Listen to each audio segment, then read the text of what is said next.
Hello and welcome back to another update where I cover the latest developments at the front line in the Russo-Ukrainian war. It is your host Weeb Union, and we start out in the direction of Vodiane, where the Russians have expanded slightly to the north of the village.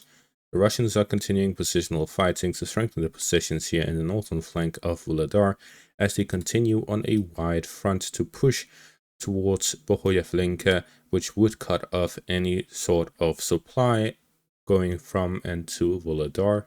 The capture of the town would lead to the Ukrainians being forced to withdraw through the open fields in west of Volodar towards Novokrainka. If the Russians combined this with an assault towards Novokrainka, it would physically cut off all of the Ukrainian soldiers within Volodar. In this area between Konstantinivka in the north to Prichistivka in the south, the Ukrainians number about 4,000 soldiers covering this section of the front line, with additional 2,000 operating FPV drones and artillery in the rear. This means that the Ukrainians have approximately 6,000 soldiers covering this section of the front line present right now. In comparison, in the same area between Konstantinivka and Prichistivka, the Russians number about 8 to 10,000. This means that the Russians have a numerical superiority. However, due to the well-fortified areas of the Ukrainians, they're able to slow down the Russians significantly despite their superior firepower due to the effectiveness of these fortified positions. This is to show the clear difference between well-fortified and not fortified positions and exactly how effective a surprise attack like the one that took place in the direction of Prichistivka could be. The Ukrainians had fortified positions here to the south of Prichistivka. The Russians attacked from the east and from the west to gain control over the town, which led to them bypassing these fortified positions and hitting the town quickly, which they took by storm due to the navigation around the fortified positions. Similarly, Volodar is the most fortified town in this direction. They're trying to bypass this by attacking Bohoyavlenka and Novokrainka, which both are still well fortified. The Ukrainians have this line of towns, which is also well fortified, which the Russians have been slowed down significantly from fighting through, as we see with only meager advances here in the direction of Konstantinivka. This is why the Russians have been doing some positional fighting to the south of it to avoid the majority of these fortified positions. Instead, they are focusing mainly in the direction of Bohoyavlenka. Based on this, the Russian objective here is clear. They want to avoid both the fortified positions near Velika Novosilka and the ones south of Kurakhove to push through the central parts, gaining control over Volodar and the main road between Velika Novosilka and Kurakhove to cut off the supplies going to and from Kurakhove from the western parts. Combined with the offensive operations in the north through Ukrainsk, which they recently captured, the Russians are here attempting to cut off the supplies to and from Kurakhove from every single direction. The Russians are now looking to reach the riverline and reservoir here north of Kurakhove, which will cut off the direct supplies from Pokrovsk to Kurakhove. There is a second line of supplies which goes through this highway here, connected between the southern parts of Pokrovsk to the western parts of Kurakhove. Their objective is to gain control over that as well. Combined with an assault in the south, which would cut off the road between Velika Novosilka and Kurakhove, there will be one last supply line connecting Kurakhove with anywhere else in Ukraine, and that would likely be a combined assault from the south and the north to take control over that, to cut off Kurakhove rather than storming it due to how well fortified Kurakhove is, with several lines of defense and a massive river line to the north. The weakest link of Kurakhove's defense is from the north, where the Russians could flank it towards Dashne here in the western parts, which is completely undefended from the north, and to then take advantage of that to attack Kurakhove from the rear. However, that is not very effective, as the Ukrainians will still have fortified positions to occupy, and with long-range strikes they could overwhelm the attacking Russian forces. Therefore, the Russians are betting on a cut-off from supplies of the Ukrainians rather than storming directly head-on, similar to the case with Volodar. And Kurakhove is much better fortified than Volodar. In the direction of Hrynik, the Russians have started the storming of the town and gained a foothold in the northern outskirts of it. With this, the next battle begins here in this direction. Hrynik is even larger than Ukrainsk. However, Ukrainsk had the large mine area in the northwestern parts of it, which delayed the Russian forces in the capture of the town.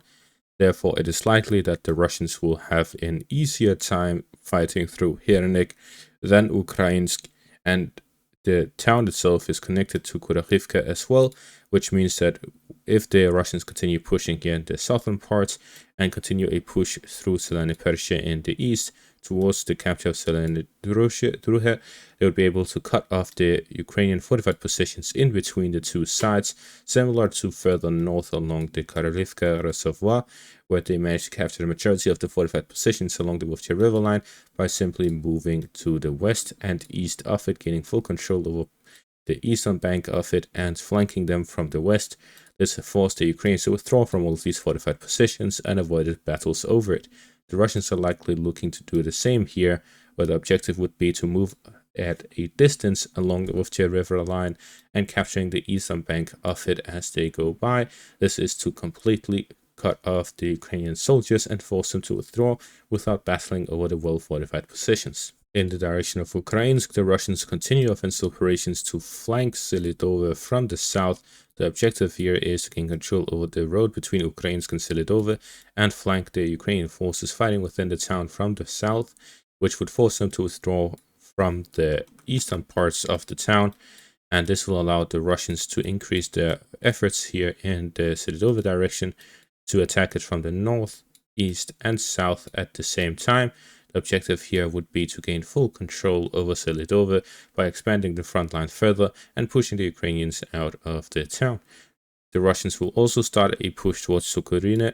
Their objective is to gain control over the railways going through from Pokrovsk in the north down to Kurakhove in the south. So we see that the Russians continued offensive operations in the Pokrovsk-Kurakhove section of the front line as they continue developing offensive operations. At the same time, the Russians have managed to break 3 bridges going through the railways in the Pokrovsk direction.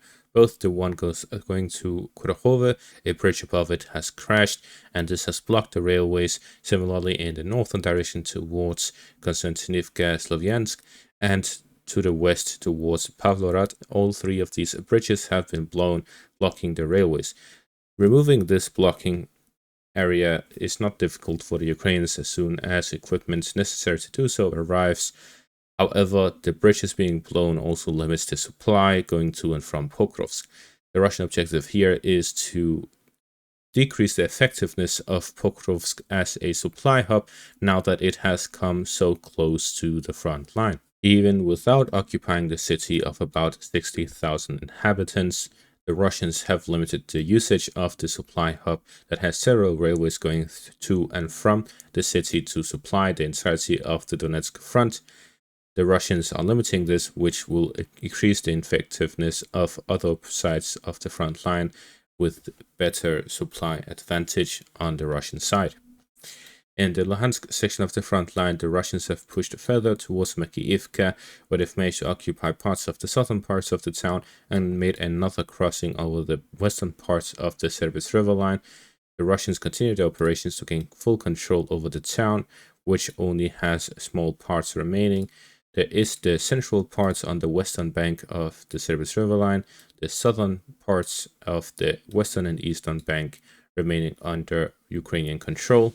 All 3 of these are being attacked at the same time, with this geolocated footage confirming the presence of Russian soldiers both in the southern parts in the eastern bank and the central parts on the western bank of the river line. In the Kursk section of the front line, we see several developments. First off, the Ukrainians are active in the northern parts of the Kursk offensive, where a Ukrainian STRV-122, which is based on the Leopard tank developed by Sweden, has been burned by Russian long-range strikes. So we see that the Ukrainians continue offensive operations in the northern parts of the Kursk region. All of this during the Russians' continuous Kursk counteroffensive here in the western parts of it, where the Russians have managed to recapture a large section of the front line. At the same time, the Ukrainians also continue their push here in the west of that, where the Ukrainian objective here is to gain control over Klushkovo and flank the Russian Kursk counteroffensive from the rear. This puts the current situation in the Kursk to be very critical and dynamic for both sides. The Russians are here attempting to counterattack to regain full control over the Kursk region. However, this is not a massive counterattack. This is not an offensive which is built up by tens of thousands of troops, like Western media wants to tell you, that the Russians somehow have 40,000 troops compared to 10,000 Ukrainians. That is not the case. That is simply a projection based on the situation in Kharkiv. Instead, the Russians in this western part are only operating with one brigade. And similarly, they have another brigade in the north flank and one in the eastern flank, and additional special forces and other units in the northeastern flank. This means in total, the Russians at most number about 20,000 soldiers. If we take a look at deep state map for the Russian troops, we can see that there is the 56th Air Assault Regiment in the western parts, the 810th Naval Infantry Brigade on the northern parts, the 11th Separate Assault Brigade on the northeastern parts, the 488th Motor Rifle Regiment on the southeastern parts, and then there's also the 155th Separate Brigade of Marines involved in the fighting. This would at most number about 20,000, and there are additional units in the rear which are not committed to the fighting yet. Comparatively, the Ukrainian forces in the area are more numerous. There is the 21st Mechanized Brigade and the 95th Air Assault Brigade, which are both well-trained, NATO-trained units with NATO equipment, such as Leopard tanks and other units, as well as the 78th Air Assault Regiment and the 225th Assault Battalion involved in the fighting near Klushkovo, where the Ukrainians are attempting to break through the first line of defense of the Russians to flank the Russian counterattack. At the same time, the Ukrainians have numerous brigades, such as the 82nd Air Assault Brigade, which has been fighting for a while now. They have the 22nd Mechanized Brigade, which was fighting from the first day of the offensive. There's the 103rd Defense Brigade. There's the 80th Air Assault Brigade, 41st Mechanized Brigade, 61st Mechanized Brigade, 17th Brigade of the National Guard. There's the 129th Territorial Defense Brigade. There are engineer units. There's numerous artillery brigades, both in the rear and near the front. The 40th and 48th Artillery Brigades, as well as the 47th. There are the 155th Mechanized Brigade arriving recently from the 9th of September. There's 117th Defense Brigade. So we see that there are numerous units of the Ukrainians here in the section of the front line, and they number about 30,000 troops. All of this is a large concentration of Ukrainian forces, both a mix of elite units such as the 3 air assault brigades and the numerous mechanized brigades, and combined with the territorial defense brigades, which are just to help control the territory that they have gained and stay on the defensive rather than launch offensive operations. This means that the Ukrainians are facing off against approximately 4,000 Russian troops in this entire section of the front line, all the way from Koronevo in the north towards the western parts of the same river area. All of this they're facing off with 40,000 troops in the direction of Vesele and 4,000 troops in the northeastern parts, with additional troops in the eastern areas. So we see that the Ukrainians definitely have a numerical superiority in this section of the front line, yet the Russians were able, with a surprise offensive, to retake a large area. This means that this counteroffensive is simply opportunistic rather than a well-planned and well-executed planned out with numerical superiority and firepower superiority to completely push the Ukrainians out of the Kursk region, but instead a limited offensive which has seen a lot of success. However, it could also be a trap by the Ukrainians due to the large concentration of elite forces here in the western direction towards Klushkovo. The Ukrainians saw that they had a very difficult time hitting the supplies of the Russians across the same river, so they believed that they could not take this area as the situation was. So they likely left their western flank weak to force the Russians to launch an offensive operation, to then take advantage of that and redirect their forces to the rear to hit the Russians in the rear.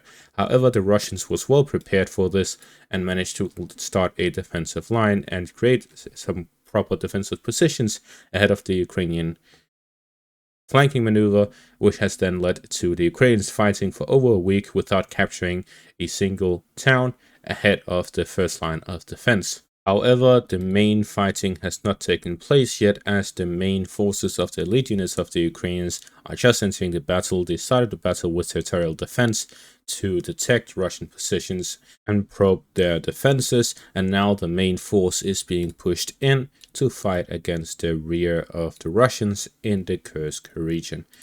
So we see heavy fighting taking place in the Kursk region without much territorial changes.